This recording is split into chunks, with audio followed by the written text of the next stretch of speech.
Well, I tell you, Switzerland was so incredibly beautiful and clean. And so many of the homes had flower boxes on the windows. And as lots of areas, they told us the cattle were on the ground and people lived above. It was almost too picture perfect. It was so beautiful. I really enjoyed, I went to Israel twice, and I really enjoyed that. That meant a lot to me.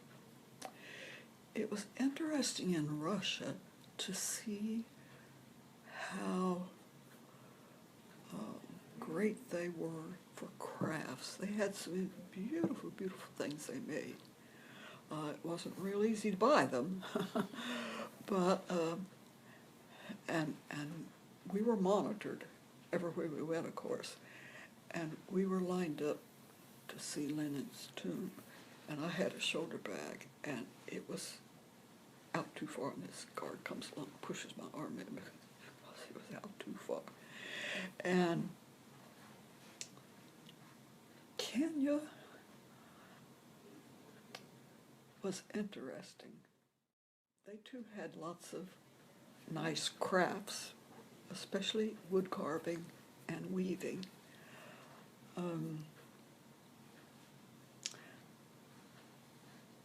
I guess I would have to say favorite as far as what it meant to me emotionally was Israel. But for beauty, I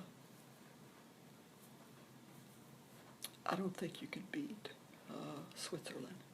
Now we went to Scotland, and it was nice. We rode that double-decker bus. Turkey was interesting in that people think that tulips come from Holland. They don't. The first tulips came from Turkey. And we never ate on the street in Cairo, but they were about this big, and they were about that thick, sort of like a waffle. They were so good. And then they had on the street meat spits, and we did eat off the street there. We never did in Egypt. Lots of different memories, and some people say you should write a book, and I know I should write down, just for my own pleasure and memory, different things from each country, and I have not done that. It's just really nice to have those memories. There's a lot of unique things about each country. And when I think back, I went to a little two-room schoolhouse, first through 8th grade, and then 4 grades in high school, and I think there were 57 in my graduating class.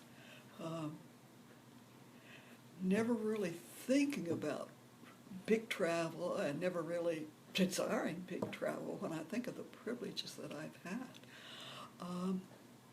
It's really humbling in a lot of ways. Mm-hmm.